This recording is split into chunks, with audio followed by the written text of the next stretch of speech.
Hey everyone, this is OKCoyote. Welcome to my Magic the Gathering December Pack-A-Day Challenge for December 4th. Today's pack is Fate Reforged. If you don't know, if you're new here, the Pack-A-Day Challenge, I am opening a pack of Magic the Gathering every day in December, just for fun, with a different pack every day in December. So we have 31 different packs. Today is the 4th, so today's pack is Fate Reforged. This is I believe this was the second set in the Tarkir block. And it involved time travel, I think.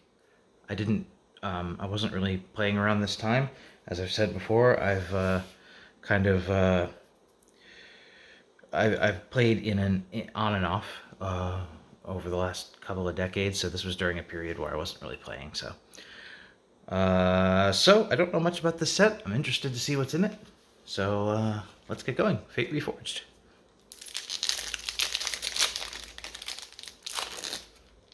Open up this pack. All right.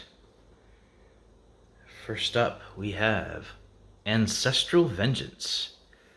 It sounds like an awesome card, but it's common. 2 black mana for an enchantment aura. Enchant creature. When Ancestral Vengeance enters the battlefield, put a +1/+1 counter on target creature you control. Enchanted creature gets -1/-1. Okay. Weird little aura.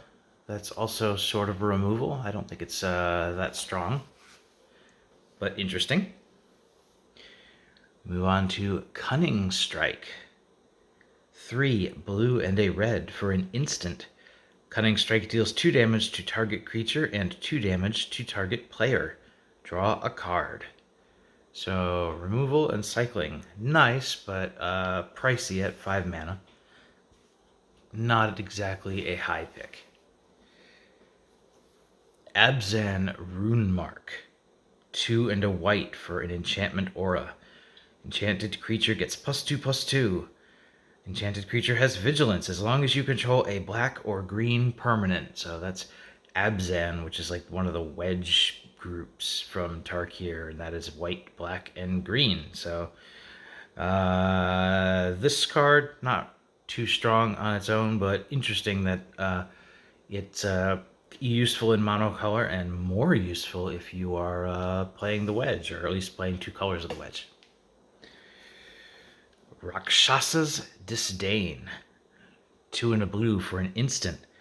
Counter target spell unless its controller pays 1 for each card in your graveyard. Interesting. Again, a bit pricey for what it does. Not a high pick in limited, but sometimes you just need a counter. Reach of Shadows. 4 and a black for an instant. Destroy target creature that's 1 or more colors. So this will get any creature except an artifact creature or a colorless creature like an Eldrazi or something. Well, it targets a lot. So sometimes you just need that kill a creature. At 5 mana, though, this is pretty pricey. But it is at instant speed.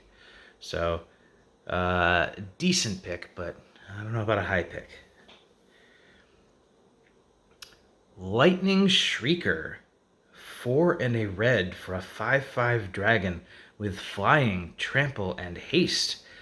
At the beginning of the end step, Lightning Shrieker's owner shuffles it into his or her library. It's kind of cool. It's almost like a damage spell, like a ball lightning or something like that. But you get it back, and if you can find it again, you can use it again. Neat. I like cards like this. I don't know how strong it is, but I like cards like this.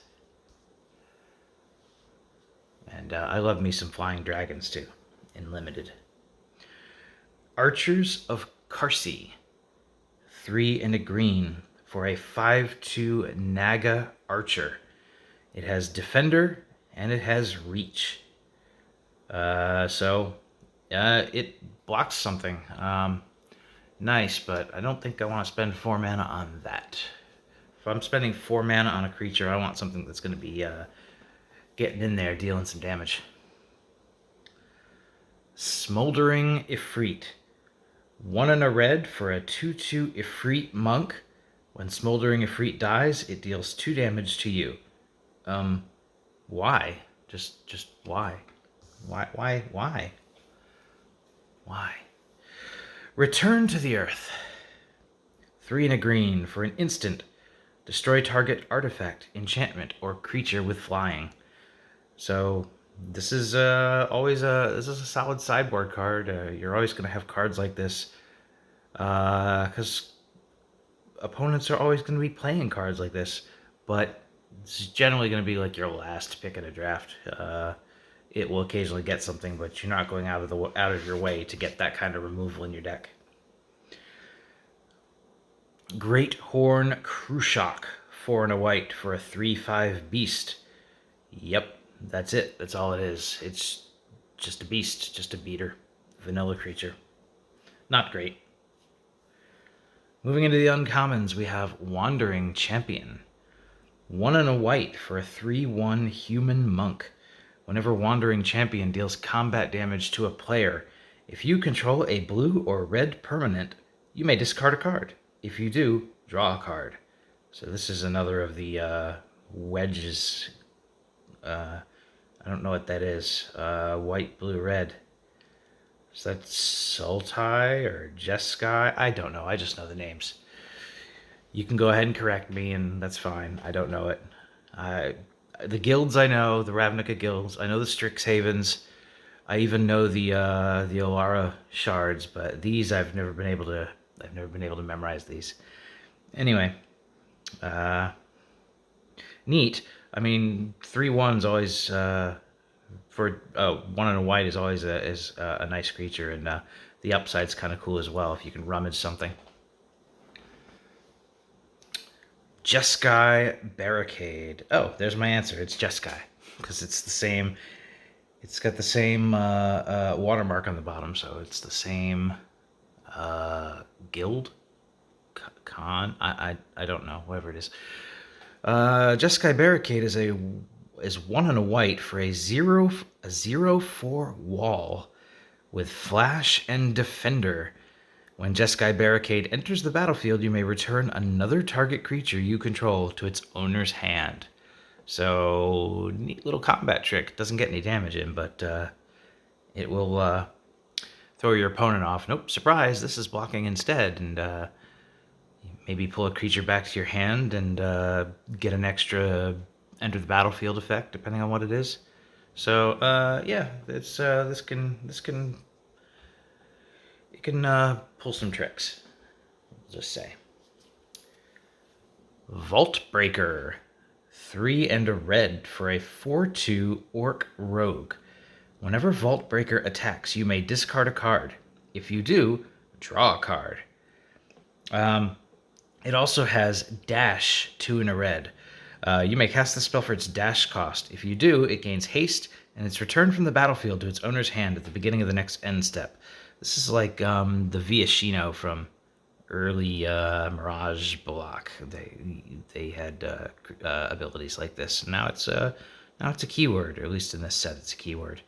Cool. I don't know if this is strong, but it's interesting. The bouncing to your hand is kind of nice because you can get your hit in and then bounce it to your hand. It can't be killed that way during your opponent's turn. Anyway, before we get to the rare, we will look at the rest of the pack. We have a Manifest token. This is sort of like Morph, I guess. You can put this token over a face-down creature and just reminds you that this is a creature you can manifest by paying its mana cost, so you can turn it face up. So, yeah, certain cards do this, I guess. And in our land slot, we have Blossoming Sands, which enters the battlefield taps for green or white mana, and when it enters, you gain 1 life. All right, cool.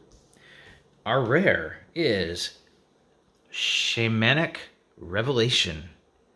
3 green green for a sorcery. Draw a card for each creature you control. Ferocious, you gain 4 life for each creature you control with power 4 or greater. So green likes to draw cards when you have creatures in play. This is no different. Draw some cards, maybe gain some life if you got some big creatures out. Just kind of, green gives you fast mana, dump out some creatures, and once your creatures are all out, use cards like this, draw more cards, and reset. So yeah, cool. That's the rare. That's the whole pack. What would I draft first in this pack? I mean, the Reach of Shadows is the best removal spell.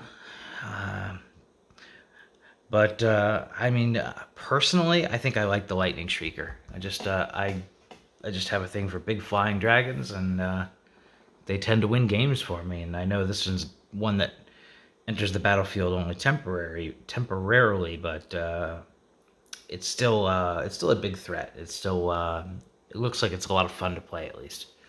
So that's it.